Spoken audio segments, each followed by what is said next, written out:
Abu Qais was a humble farmer living on the outskirts of a small village. He had a simple life with his wife and two children, working tirelessly on his small plot of land.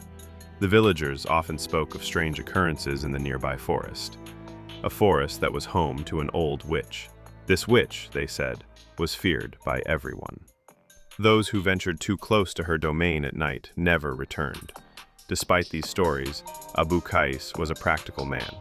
He didn't believe in superstitions and focused on providing for his family.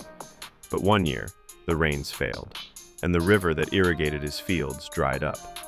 His crops began to wither, and soon, there wasn't enough food for his family. One evening, Abu Qais overheard some villagers talking about a hidden spring, deep within the forest. They whispered about how the witch guarded this spring, and that anyone who tried to take the water was never seen again. Desperate to save his crops, Abu Qais decided he had no choice but to go into the forest and find the spring. The next morning, with a determined heart, Abu Qais set out into the forest. The deeper he went, the darker and more twisted the trees became.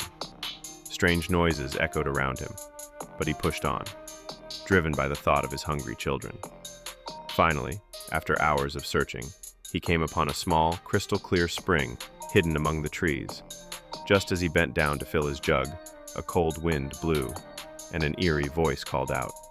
"So you've come for my water, Abu Qais," said the voice. Abu Qais looked up to see an old woman with tangled hair and piercing eyes standing before him.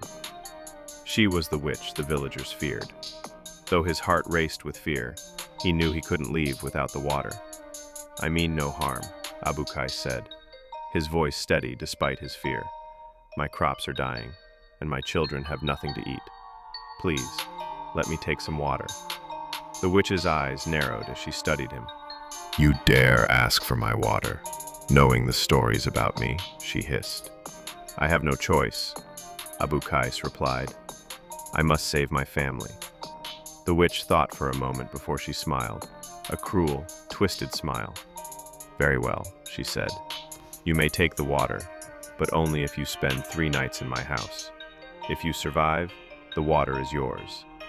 Abu Qais hesitated, but he had come too far to turn back now. "I accept," he said.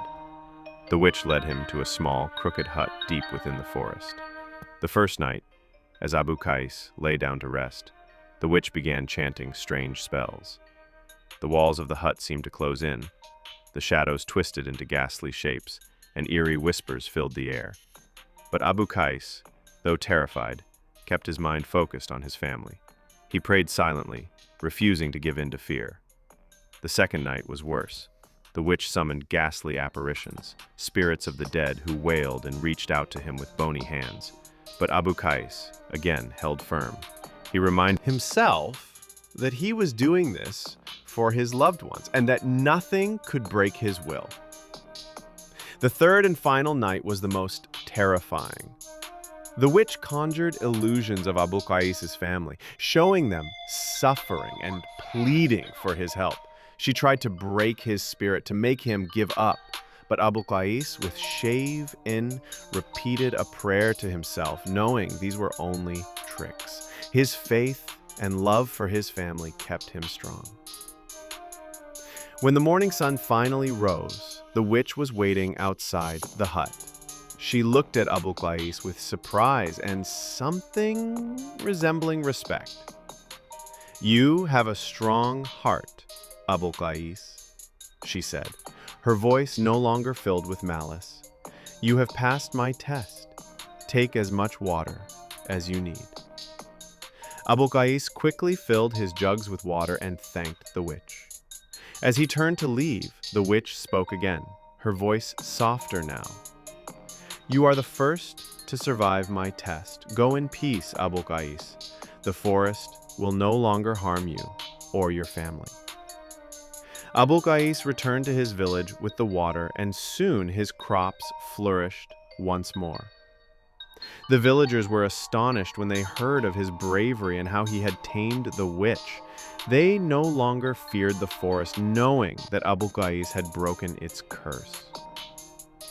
From that day on, Abu Qais was known as a hero in the village. a man whose courage and love for his family had conquered even the darkest of fears. Dear viewers, if you really liked Abu Qais' story, then please subscribe